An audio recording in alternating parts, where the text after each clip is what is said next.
முதல்வர் விஜய் அவர்களே, நீங்கள் ஆட்சி பொறுப்பிற்கு வந்து 50 நாட்களை எட்டியிருக்கிறீர்கள். இந்த நேரத்தில் ஒரு பழைய வரலாற்று செய்தியை உங்களுக்கு ஞாபகப்படுத்த வேண்டிய கடமை நமக்கு இருக்கிறது.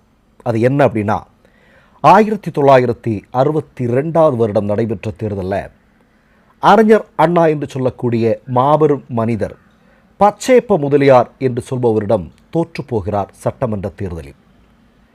காஞ்சிபுரத்தில் இது நடந்தது. இந்த தேர்தலுக்கு பிறகு சட்டப்பேரவை கூடுகிறது. அப்போது இன்றைக்கு மாணிக் தாக்கூருடைய கட்சி இருக்கிறது அல்லவா, காங்கிரஸ், உங்களோடு கூட்டணியில் இருக்கிறார் அல்லவா காங்கிரஸ், அந்த கட்சியை சார்ந்தவர்கள் திமுகவை பார்த்து இப்படி கேட்டார்கள், எங்கே உங்கள் தலைவரை காணோம், எங்கே மாப்பிள்ளையை காணோம் அப்படின்னு கிண்டல் அடித்தார்கள். பிறகு என்ன நடந்தது தெரியுமா விஜய் அவர்களே? தமிழ்நாட்டில் காங்கிரஸ் என்று சொல்லக்கூடிய கட்சி இன்று வரையிலும் ஒரு கட்சியாகவே வளரவில்லை. முழுமையாக அழிந்து போன கட்சியாக காங்கிரஸ் மாறி இருக்கிறது.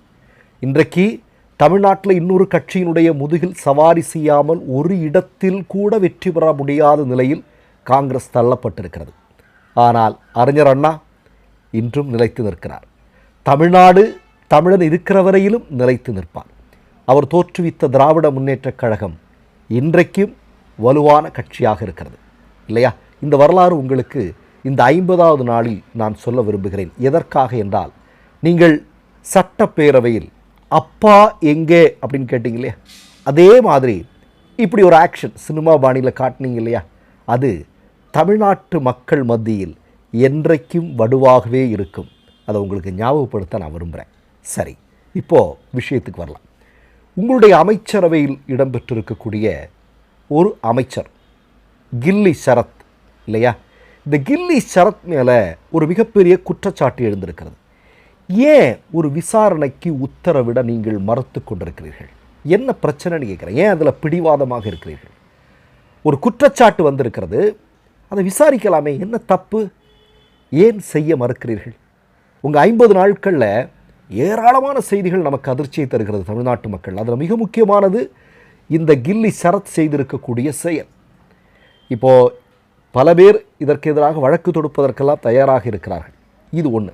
நான் ஏன் சொல்கிறேன் அப்படின்னா, நீங்கள் ஆட்சி பொறுப்பிற்கு வந்ததற்கு பிறகு, நீங்கள் ஆட்சி அதிகாரத்திற்கு வருவதற்கு முன்பு பேசிய ஒரு வீடியோ இன்றைக்கு வைரலாக சமூக ஊடகங்களில் போய் கொண்டிருக்கிறது. அது என்ன தெரியுமா? பட்ட பகலில் போதையெல்லாம் போட்டுட்டு கொலை வெட்டு குத்துன்னு பண்ணுறானுங்க, இங்கே ஆட்சியாக நடக்குது அப்படின்னு நீங்கள் கேட்டீங்க இல்லையா? அந்த வீடியோ வைரலாகி கொண்டிருக்கிறது. ஆனால் அந்த வீடியோவோடு இன்னொரு வீடியோவையும் தமிழ்நாட்டு மக்கள் சேர்த்து ஒளிபரப்பி கொண்டிருக்கிறார்கள். அது என்ன தெரியுமா?